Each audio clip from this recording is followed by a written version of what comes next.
Hello दोस्तों, नमस्कार। मैं डॉक्टर सुरेंद्र प्रसाद खरतली, ज्योतिष आचार्य। आज की ज्योतिष की श्रृंखला में आप सभी लोगों का स्वागत करता हूं। दोस्तों, सबसे पहले तो आप इस चैनल को आप लाइक करिए, सब्सक्राइब करिए और इसके बाद इसमें कमेंट्स जरूर लिखिए, क्योंकि मैंने देखा है पिछले वाले ब्लॉग में कमेंट्स बहुत कम आते हैं।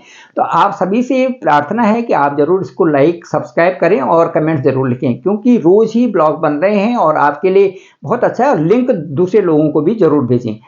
आज बात करते हैं हम वृषभ राशि की, टॉरस साइन की। और टॉरस साइन एक बहुत इंपॉर्टेंट राशि है, क्योंकि इनके जो स्वामी हैं वो हैं शुक्राचार्य जी। तो जैसे शुक्राचार्य जी का अपना एक अलग सा प्रभुत्व होता है लाइफ में जीने का, और एक उमंग से भरा हुआ, और एक जो है बड़ी अच्छा जोश उनमें देखा जा सकता है। उसी तरह से जो टॉरस साइन के लोग होते हैं, ये होते हैं एक प्रभावित चेहरा होता है, इनको दूसरों को प्रभावित करने वाला होता है।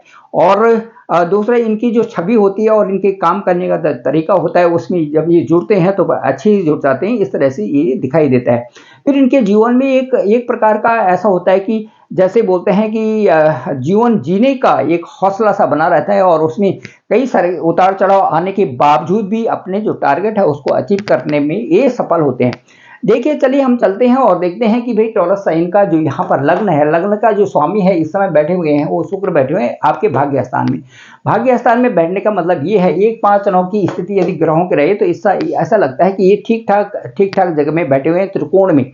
इससे आपका स्वास्थ्य भी ठीक रहेगा। दूसरा, थोड़ा मंगल के साथ में है, तो मैं ये कहूँगा कि थोड़ा प्रभावित होंगे आप मंगल से, क्योंकि मंगल का वहाँ पर ये स्वभाव होता है कि थोड़ा मन पे प्रभाव पड़ जाता है। सूर्य, शुक्र और मंगल जब एक साथ में हो तो मन पे प्रभाव पड़ना स्वाभाविक है। इसलिए आप मन की गति को आप संभाल के रखिए, तो आप अच्छे ढंग से काम करिए और अपने करियर को भी आगे बढ़ाइए, और साथ साथ में अपने व्यवसाय और उन पर ध्यान दे करके आप खूब मेहनत करें तो आप आगे बढ़ सकते हैं। कोई दिक्कत नहीं है। मार्च के महीने में आपका बहुत अच्छा गोचर शुक्र का है, और शुक्र मंगल के साथ में और शनि के घर में है। तो शनि, क्योंकि यहाँ पर जो मंगल उच्च के हैं, तो मैं ये अपेक्षा करता हूँ आपसे कि क्योंकि उच्च के मंगल वहां पर है, तो आप अपने काम की गति को और आगे बढ़ाएं, अच्छी गति आप बनाएं, आलस न करें तो ज्यादा अच्छा रहेगा।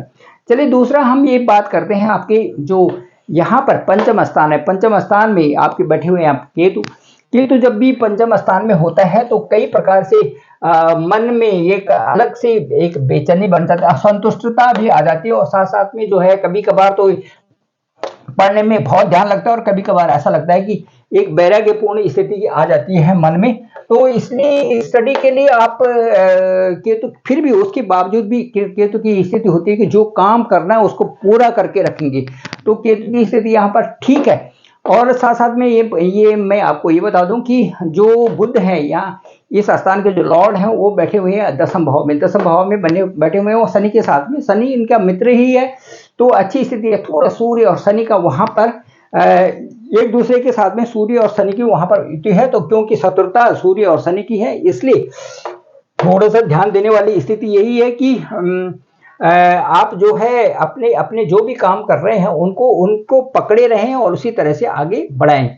अब मैं ये बोलूंगा कि 7 मार्च के बाद सूर्य यहाँ से शिफ्ट हो जाएंगे एकादश भाव में। तो एकादश भाव में जैसे ही रहेंगे कि आपके लिए पढ़ाई के लिए और हर चीज के लिए बहुत अच्छा हो जाएगा। 7 मार्च के बाद की स्थिति बहुत अच्छी है पढ़ाई के लिए, हायर स्टडीज के लिए, जो भी आप करना चाहें, जो व्यवसाय है आपका या जो भी आप चीजें करना चाहें, 7 मार्च के बाद बहुत अच्छी स्थिति बनती है, क्योंकि सूर्य जा रहे हैं एकादश भाव में। तो इस तरह से है। और मैं ये कहना चाहूंगा कि ये इसके बाद की जो स्थिति है वो आप इसमें, क्योंकि यहाँ पर जो स्थिति बनी हुई है ग्रहों की, इस तरह से आप कोई भी जल्दीबाजी न करें तो ज्यादा अच्छा रहेगा। और क्योंकि यहाँ पर जब सूर्य चले जाएंगे, यहाँ एकादश भाव में जाएंगे, ये राशि जो है मीन राशि, और मीन राशि में जो ये सूर्य होते हैं, सूर्य जो यहाँ पर जब मीन राशि में चले जाएंगे, तो यहाँ पर बुध भी यहाँ पर 7 मार्च को जाएंगे। तो बुध जब 7 मार्च को यहाँ पर चले जाएंगे तो वो नीच के हो जाएंगे, और नीच का होने का मतलब है कि थोड़ी सी किसी तरह से जल्दीबाजी ना करें डिसीजन लेने में, क्योंकि बुध जो है जल्दीबाजी में कई बार धोखा खा जाते हैं ये यहाँ पर बुध के आने से। इसलिए आप अपने कामों को अच्छी गति बनाए रखें और उसको आगे बढ़ाएं तो ज्यादा अच्छा रहेगा। 7 मार्च के बाद बहुत अच्छा आपके लिए समय है। चलिए आते हैं, यदि इसी स्थान से हम देखते चाहें कि आपका जो जीवन है वो कैसे चल रहा है, वैवाहिक जीवन कैसा है, तो वैवाहिक जीवन का जो यहाँ पर अंक है वो है 8। तो 8 अंक का मतलब ये है कि मंगल मंगल जो है इस स्थान के स्वामी है, जो सप्तम भाव है उसके स्वामी है। तो मंगल इस समय उच्च की स्थिति में बैठा हुआ है, ठीक भाग्य स्थान में उच्च की स्थिति में बैठे हुए हैं। और 16 मार्च को यहाँ से और 10वें स्थान में मंगल चले जाएंगे। तो मंगल जब यहाँ पर जाएंगे तो वो शत्रु राशि में वहां पर हो जाएंगे। तो आप कोई भी बात को दिल पर न लें और अपने कामों में लगे रहें। अब मैं यदि आपके भाग्य की बात करूं और उसके बाद करियर की बात करूं, तो शनिदेव इस स्थान के स्वामी हैं।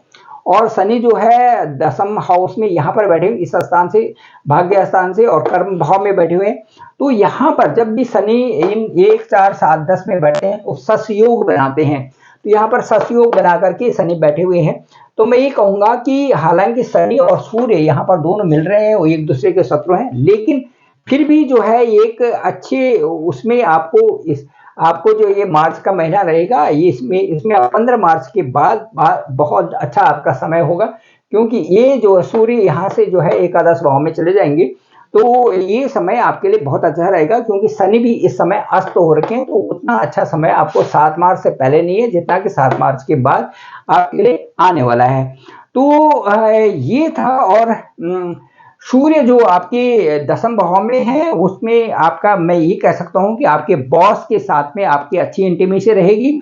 और आप जितना भी काम करवा सकते हैं या जो भी बॉस से संबंधित जो भी चीजें हैं उनसे अपनी बातें कहें और अपना काम निकालें तो ज्यादा अच्छा रहेगा। क्योंकि शनि और बुध वहां पर बहुत अच्छी मजबूती से वहां पर बैठे हुए हैं।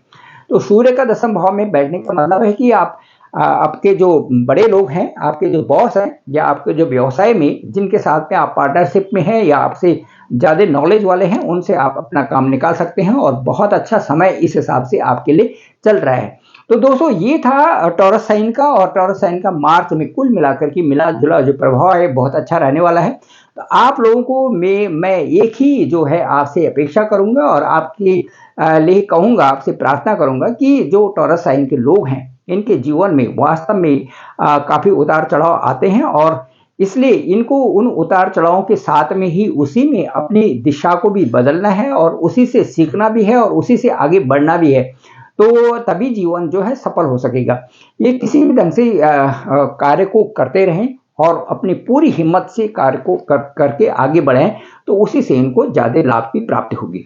Thank you very much. मैं डॉक्टर सुरेंद्र प्रसाद कंसली, ज्योतिषाचार्य। डिस्क्रिप्शन पे मेरा नंबर है 9868280191। आप जरूर मुझे अपने हॉरोस्कोप को भी भेज सकते हैं, कॉल भी कर सकते हैं। और साथ साथ में इस चैनल को जरूर लाइक करें, सब्सक्राइब जरूर करें और कमेंट्स भी उसमें जरूर लिखें। आपको कैसा लगा ये जरूर लिखें। Thank you very much.